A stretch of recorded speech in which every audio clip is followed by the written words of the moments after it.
Okay, what have I seen in the news, okay? Well, there's a 4-letter word that repeatedly captured my spiritual attention in the news reports all of August, okay? And that word is a very big word in the radar screen of God's plan for the future. So if you know biblical prophecy, you know the 4-letter word I'm talking about. What is the 4-letter word we should notice when it pops up in the news? Okay, I'll spell it for you, okay? The 4-letter word that's in the news all the time that God said is going to signal great turmoil on this planet is the word Iran, or Iran. Or in the Old Testament, it's Persia, Persia. Okay, what's going on as far as Iran in the news? Well, a series of events surrounding Iran are described in detail 2,600 years ago by God. In other words, God talked about Iran. 2,600 years ago, God said that a nation called Persia became Iran in 1935, He said that nation is going to join with a greater nation from the north, and that nation is going to seek to destroy Israel. I mean, God said 2,600 years ago, that was going to mark that inexorable series of events that's going to end life as we know it on earth.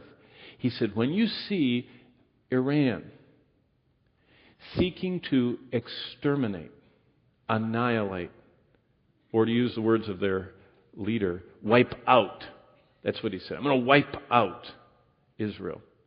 God says you should all of a sudden see that everything has gone from being murky and fuzzy and out of focus to great clarity. Okay, here are the headlines.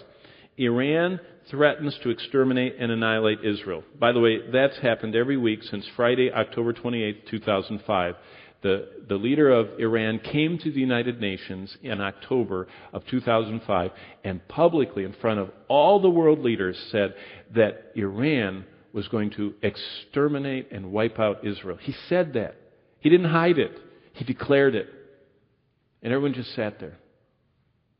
And you know, everybody's allowed to believe whatever they believe. You believe that? Do it. So that's the first event. He says it about once a week. Well, since then, Israel conducted the largest war games they've ever conducted. You can read about that anytime you want. They took over 100 airplanes and they flew them at low level just above the water all over the Mediterranean, and they refueled them, and they acted like they were going to pick up downed pilots, and so that was interesting. Then, on August 8th, Russia invades and occupies Georgia.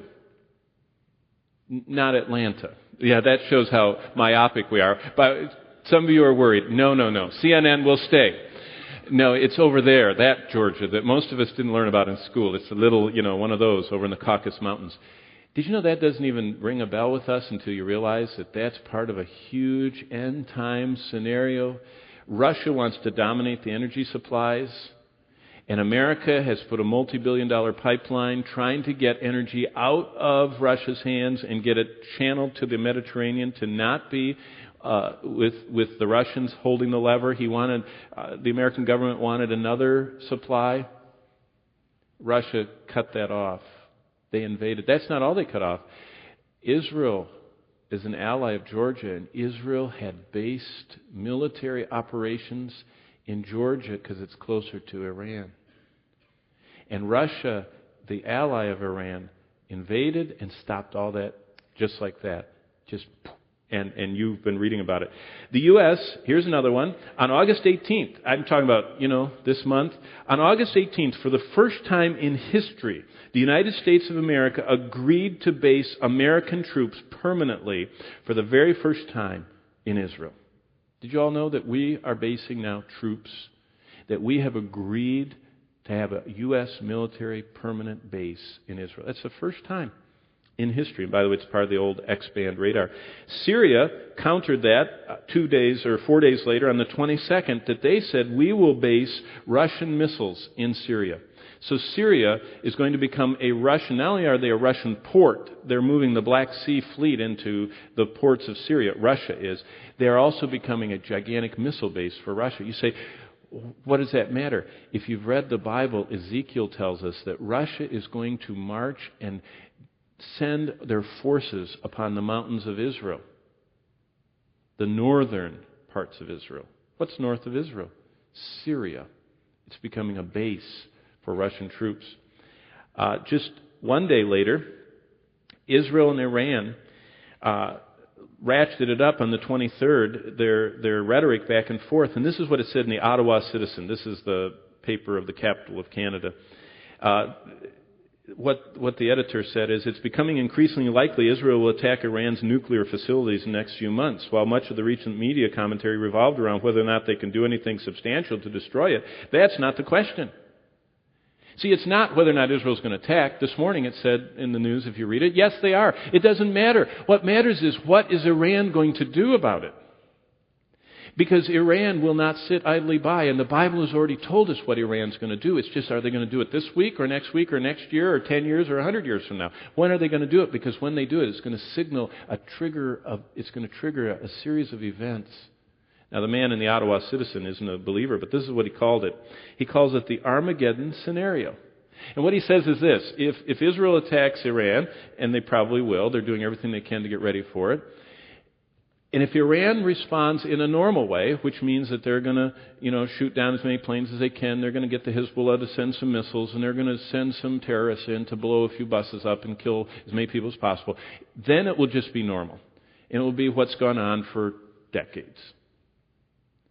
But if they do one step above that, if they launch any of those new, did you see the USA Today, the missiles they were shooting off, their 1,250-mile range missiles, if they shoot one of those and it lands in Tel Aviv and it kills a few hundred people, or they shoot 2 or 3 or 4, Israel always responds in kind, only a little harder, to show we don't want you to do that. So that will be significant. But what if they include something non-conventional? What if Iran finally does what they've said and promised they're going to do? That will provoke an exchange that will ignite what the head of the Iranian army said today. Read this. You read Drudge? The Iranian general, head of the Revolutionary Guard, said, if Israel tries to attack us, America and the West, you have World War III. Now, we've heard that for so many years we don't think about it, except World War III, in God's book, is Iran attacking Israel. So that should jump before our minds. What's the last thing? During the Olympics, something else happened. And I think most of us were watching our heroes swim and everything, that we didn't notice that. Did you know that the largest naval armada in history of the world of peacetime, since the wars, the largest armada, America has 1/2 of all of our projectable assets in the Middle East right now. 1/2 of all of America's Navy is over there right now. If you've been paying attention, just look at the logs of the ships. If you know anybody in the Navy, look up where they are on their message boards. They're all stationed, 6 aircraft carriers. It's not just ours. The French and the British have joined and put theirs there. Why are they all over there? Why is everybody spending all that gas when it costs so much to move your boats into that area? It's just very interesting. All that we have as believers is tied to God's Word. And we come by faith to His Word. And we know God through His Word. We are filled by His Spirit.